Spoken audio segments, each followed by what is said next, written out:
Hai penghuni ruang tengah, gimana nih kabar kalian? Tentunya baik-baik saja kan?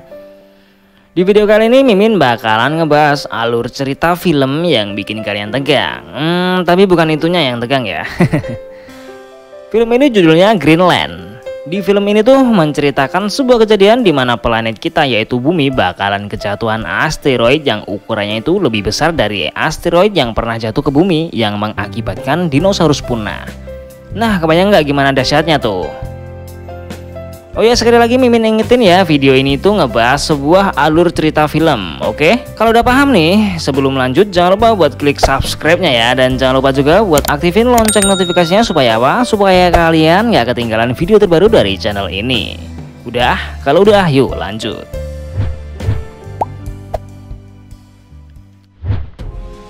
Film ini memperlihatkan seorang laki-laki yang berprofesi sebagai insinyur, instruktur, atau arsitek mungkin ya kalau di sini. Laki-laki ini namanya John Garrity. Nah, sepertinya John ini lagi pusing nih mikirin kerjaannya nggak kelar-kelar. Lalu ada seorang anak buahnya yang nanyain kok si bosnya ini masih belum pulang juga. Lalu si anak buahnya ini nyuruh bosnya buat pulang dan mempercayakan pekerjaan itu ke dia. Wah, anak buah yang patut ditiru nih. Sesampainya di rumah, John nemuin istrinya yang lagi treadmill. Istrinya John ini namanya Allison. Si John ini sering memanggil istrinya dengan nama Ali. Kayaknya nih hubungan mereka berdua ini kayak lagi ada masalah gitu ya, karena mereka kelihatan canggung gitu. Lalu si John menghampiri anaknya yang namanya Nathan. Mereka ngebahas hobi si Nathan yang suka ngegambar. Akhirnya pembahasan mereka berlanjut ke pembahasan salah satu gambar di mana si Nathan telah menggambar sebuah Clark, sebuah komet yang terbuat dari gumpalan gas. Dan si John ini malah melesetin arti dari gas tersebut jadi kentut. Coba bayangin aja, mana ada kentut yang nantinya bakalan bikin makhluk bumi punah. Saat mereka beres-beres rumah sambil nonton berita di TV, di berita itu dijelasin seperti apa Clark itu. Clark adalah benda langit yang beda dari asteroid atau komet. Dan Clark ini bukan hanya dalam jumlah tunggal tapi banyak. Clark ini tuh terbuat dari ratusan bongkahan batu dan es yang berusia lebih dari jutaan tahun. Keesokan harinya saat si John nonton berita, ada sebuah penjelasan kalau Clark mendekati matahari, benda langit raksasa ini bakalan menguap dan mengakibatkan berubah arah. Mereka mengira kalau Clark ini akan habis termakan atmosfer. Ternyata si John dan istrinya ini mau ngadain pesta kecil-kecilan gitu dengan mengundang tetangga mereka. Lalu si John diminta Ali buat beli keperluan pesta yang belum ada. Saat sampai ke supermarket terdekat, mereka melihat pesawat militer yang jumlahnya banyak. Pada terbang kemana Mimin juga nggak tahu ya. Lalu disusul penampakan si Clark yang lagi viral. Saat mereka berbelanja, handphone John dapat sebuah panggilan darurat yang ternyata itu adalah peringatan dari Departemen Keamanan Dalam Negeri Amerika Serikat. John, istri dan anaknya terpilih untuk relokasi ke perlindungan darurat. Di rumahnya pun juga dapat peringatan yang sama dari TV mereka, tapi istrinya nggak denger karena lagi asik ngeringin rambut. Sepulang dari belanja, ternyata tetangganya udah pada kumpul di rumah mereka. Rupanya mereka lagi nonton acara live yang ngeliput jatuhnya serpihan kecil dari Clark itu. Awalnya mereka mengira jatuhnya bakalan ke laut. Setelah ditunggu-tunggu, ternyata di acara tersebut nggak terjadi apa-apa. Tanpa diduga-duga, pecahan itu jatuh di daratan yang efek dari jatuhnya sampai ke kota mereka dan kepanikan pun terjadi. Di tengah kepanikan mereka, John dapat panggilan peringatan lagi yang ternyata tetangganya yang lain tidak mendapatkan peringatan tersebut. Setelah peringatan itu, John mendapatkan sebuah kiriman kode QR. Buat mereka yang mendapatkan kode tersebut diminta untuk menunjukkan saat di pangkalan nantinya. John, istri dan anaknya berkemas untuk pergi ke pangkalan untuk menuju lokasi yang masih menjadi rahasia.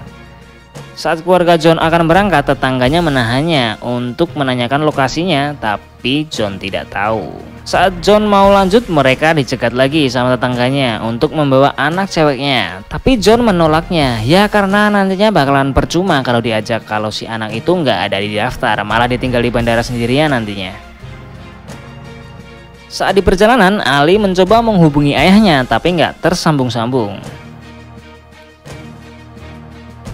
Nah, ternyata si John ini nih nggak tahu kenapa mereka tuh dipilih untuk direlokasikan.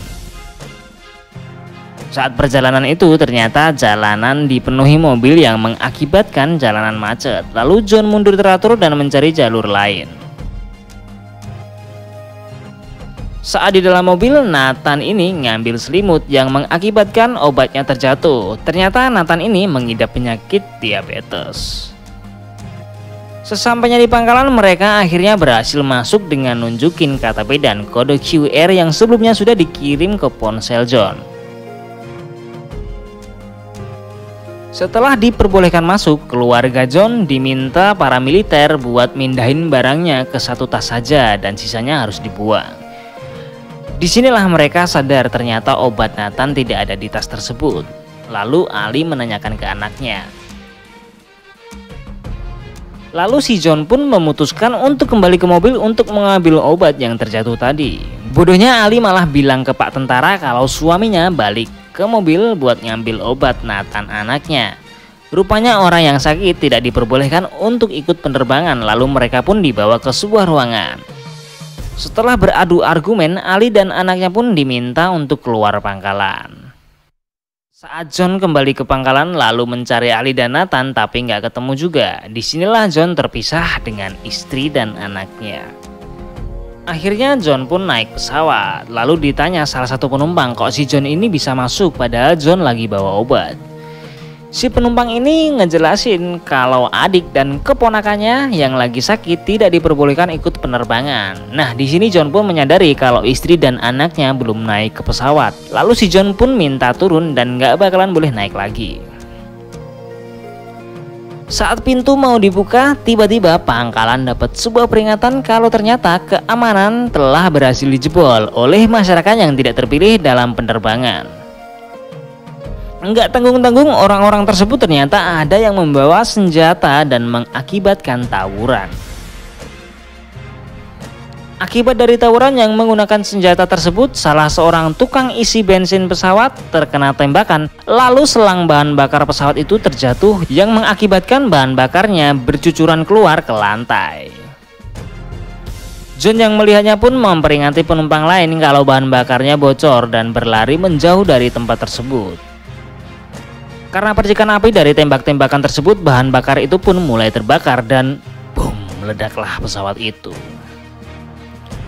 Untungnya si John berhasil menjauh dan cuma kena dampak ledakannya saja sampai terpental. Saat Ali kembali ke mobilnya, ternyata kaca mobilnya telah dipecahkan orang dan Nathan pun penyakitnya kumat. Setelah sedikit memberikan perawatan kepada Nathan, Ali berencana kalau nggak bisa nemuin John, dia akan pergi ke rumah ayahnya. Ali mencoba memberitahu John melalui SMS. Beberapa waktu kemudian si John juga kembali ke mobilnya, tapi si Ali dan anaknya udah nggak ada di sana. John menemukan pesan yang ditulis di secari kertas yang isinya sama dengan SMS sebelumnya. Coba aja si Ali sama anaknya nungguin di mobil, pasti udah kumpul lagi tuh. Di perjalanan dengan jalan kaki, Ali menemukan sebuah toko persediaan obat yang udah hancur dijarah sama warga. Mereka pun ke toko itu dan mencari obat buat Nathan. Di tengah mencari obat, tiba-tiba datanglah segerombolan orang membawa senjata. Mereka nembak-nembakin orang yang ada di toko tersebut. Ali pun berjalan sambil merunduk untuk keluar, tapi tiba-tiba di depannya sudah ada salah satu orang yang membawa senjata tadi. Ali pun memohon untuk diberikan izin untuk keluar dan orang tersebut memperbolehkan Ali keluar. Saat Ali berhasil keluar, Ali berlari sambil mengejar seorang wanita yang dia temuin di toko tadi dan menanyakan mereka mau pergi kemana. Dikarenakan jalur mereka sama, Ali pun meminta untuk menumpang di mobil mereka. Balik ke John. John berjalan sambil nyobain buka pintu-pintu mobil yang sedang diparkir. Lalu John melihat penampakan dari Claire. John melihat ada sebuah truk mau jalan. Lalu John bertanya kemana tujuan mereka. Lagi-lagi truk tersebut jalurnya sama dengan tujuan John dan John pun ikut menumpang ke truk tersebut. Saat di dalam truk, ada seorang penumpang yang menanyakan profesi John. Orang tersebut melihat gelang John yang dipasangkan saat di pangkalan sebelumnya. Dan dia pun berkata mereka memilih orang berdasarkan profesi mereka. Lalu John menjawab profesinya adalah insinyur struktur atau arsitek gitu ya. Kemudian mereka pun berkenalan. Orang tersebut bernama Colin. Colin memberitahukan John kalau mereka berhasil melacak tujuan pesawat militer ke Greenland dan bermaksud mengajak John untuk ke sana. Tapi John pun menolak dan memilih mencari keluarganya di Kentucky. Di sini Colin menyarankan untuk mencari keluarganya lalu menyusul mereka dan memberitahukan lokasi keberangkatan mereka sebelum ke Greenland. Sesaat kemudian ada orang yang terlihat mencurigakan melihat ke arah gelang John. Sementara itu, laki-laki dan wanita yang memberikan tumpangan Ali dan Nathan bermaksud mengajak mereka ke pangkalan yang lain untuk ikut pesawat militer. Namun tiba-tiba laki-laki itu memaksa keluar Ali dan merebut gelang yang dikenakan Ali, lalu ditinggalkan begitu saja. Nathan pun diculik mereka berdua dan meminta Nathan agar mengaku bahwa mereka adalah orang tuanya agar bisa masuk ke dalam pesawat. Balik lagi ke John, orang yang mencurigakan tadi meminta gelang yang digunakan John, namun John menolaknya dengan alasan percuma gelang itu hanya bisa digunakan olehnya. Tapi laki-laki itu juga meminta SIM-nya dengan mengancamnya menggunakan palu dan terjadilah perkelahian di dalam bak truk tersebut. Di tengah perkelahian mereka, truk yang mereka tumpangi hilang keseimbangan dan ngepot. Mereka pun terjatuh. Setelah terjatuh, perkelahian masih berlanjut. Dan secara tidak sengaja, John mengenai kepala laki-laki tadi dengan palu yang ada di tangannya. Laki-laki itu pun mati. Saat John hendak naik ke jalan, John melihat Colin juga sudah mati karena terjatuh dari truk sebelumnya.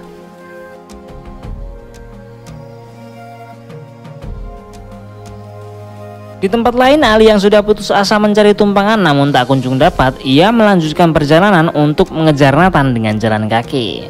Namun siapa sangka ada mobil yang mendekatinya dan menawari Ali tumpangan. Pasangan yang tadi menculik Nathan akhirnya sampai ke pangkalan dan meminta untuk masuk. Tapi si laki-laki itu tidak mengenakan gelangnya. Si laki-laki itu berkata ke petugas bahwa mereka adalah orang tua Nathan. Dengan menangis, Nathan pun berkata bahwa mereka bukanlah orang tuanya. Dan Nathan berkata mereka menculiknya dari ibunya. Bukannya berhasil masuk, mereka pun malah harus ditangkap oleh petugas. Lalu Nathan pun diamankan oleh petugas yang lainnya. Ali yang sedang dalam perjalanan menuju pangkalan pun terjebak macet. Lalu ia keluar dari mobil dan berlari ke pangkalan. Sesampainya di pangkalan, Ali pun langsung bertanya ke petugas dan ditemani untuk mencari Nathan di tenda-tenda untuk anak. Setelah mencari kesana kemari dan membuka tenda-tenda yang ada, akhirnya Ali pun menemukan Nathan. Waduh, seneng banget tuh. Di tenda tersebut ada seorang perawat yang sudah memberikan perawatan kepada Nathan. Dan beruntungnya perawat itu memberikan obat-obatan untuk perjalanan mereka menuju rumah ayah Ali. Dan diberikan tumpangan mobil militer untuk sampai ke daerah di mana ayah Ali tinggal. Beralih ke John. John di sini memasuki rumah untuk minum air keran dan makan roti yang ada. Lalu John menyalakan TV untuk menonton siaran berita. Lalu John mencuci tangan dan mukanya. Di rumah tersebut John membuka beberapa laci dan menemukan kunci mobil, lalu membawa mobil tersebut dengan meninggalkan pesan, "Namaku John Garrity, aku mengambil mobilmu. Jika selamat, aku janji akan kukembalikan." Lalu pergi. Di tengah perjalanan, SMS yang dikirimkan Ali baru masuk. Beberapa waktu kemudian akhirnya John pun sampai di rumah ayah Ali dan ternyata John tiba lebih dahulu daripada Ali dan Nathan. Beberapa waktu kemudian Ali pun sampai di daerah ayahnya tinggal. Melalui telepon umum, Ali menelpon ayahnya. John dan ayahnya pun bergegas untuk menjemput Ali dan Nathan. Keluarga kecil itu pun berkumpul kembali. Sesampainya mereka di rumah ayahnya Ali, mereka menonton berita dan berita mengabarkan bahwa akan jatuh pecahan Crack terbesar yang bakalan menyebabkan kepunahan di muka bumi. Yang tersisa hanyalah orang-orang terpilih sesuai profesi mereka. Mendengar hal itu, mereka pun bergegas untuk pergi ke tempat pemberangkatan yang sebelum menuju Greenland. Di sini John datang menghampiri ayah mertuanya untuk diajak ke Greenland, namun ayah mertuanya itu menolak dan beralasan istrinya meninggal di sini dan dirinya pun juga ingin meninggal di tempat itu. Ayah mertuanya itu berkata bahwa sudah siap. Di tengah percakapan mereka tiba-tiba terlihat cahaya yang turun dari langit disul dengan dentuman keras yang efeknya sampai ke rumah tersebut. Lalu mereka berlari menghampiri Nathan dan memutuskan untuk langsung berangkat. Di sini ayahnya meminta mereka untuk menggunakan mobilnya yang bahan bakarnya sudah terisi penuh. Sebelum mereka berangkat, mereka pun berpamitan dengan ayah Ali.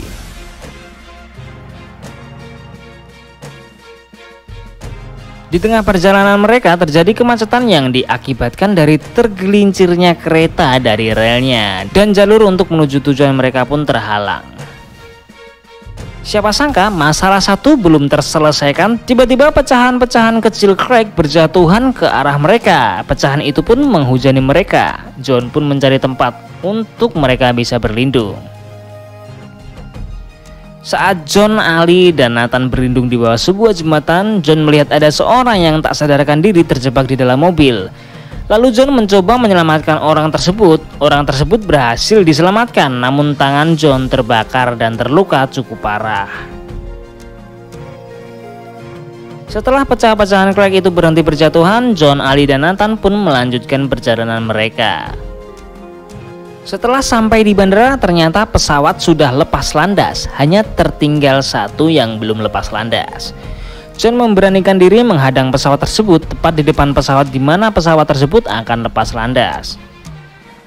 Dan akhirnya pilot pesawat itu pun turun dan meminta John untuk menyingkirkan mobilnya. Singkat cerita, pilot itu pun akhirnya memperbolehkan John dan keluarganya untuk naik ke pesawat.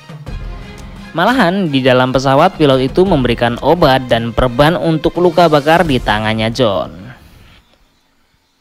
Setelah terbang cukup lama, mereka pun akhirnya melihat daratan. Namun karena terkena efek ledakan dari jatuhnya beberapa Crack yang membuat pesawat itu lepas kendali. Dan akhirnya mereka melakukan pendaratan yang tak mulus dengan menabrak sebuah bukit es. Setelah pendaratan tersebut, John pun masuk ke ruang kendali dan melihat si pilot yang sudah sekarat. John bermaksud ingin menolong pilot tersebut, namun pilot itu meminta John untuk pergi. Dan sempat-sempatnya di waktu sekaratnya, pilot itu masih memberitahukan lokasi tujuan mereka dan akhirnya pilot itu pun meninggal. Semua penumpang selamat dan mereka melanjutkan perjalanan dengan jalan kaki. Sesampainya di lokasi penjemputan, semua orang naik ke atas truk dan akan dibawa ke bunker. Belum sempat masuk ke dalam bunker, terlihat di langit sudah berjatuhan pecahan Crack yang akan menghantam. Mereka berlari masuk ke dalam untuk berlindung. Akhirnya John, Ali, dan Nathan berhasil masuk ke bunker tersebut bersiap untuk hantaman Crack terbesar. Setelah hantaman Crack terbesar, terlihat keadaan daratan yang sudah hancur-hancuran. 9 bulan sudah terlewat, akhirnya bunker pun dibuka. Mereka adalah orang-orang terpilih dan beruntung. Mereka berhasil selamat dari Crack, sebuah asteroid atau komet yang jauh lebih besar dari meteor yang membuat dinosaurus punah dan tamat. Nah, sampai di sini dulu. Jika kalian suka, jangan lupa like, komen, dan share-nya. Dan sampai jumpa di video berikutnya.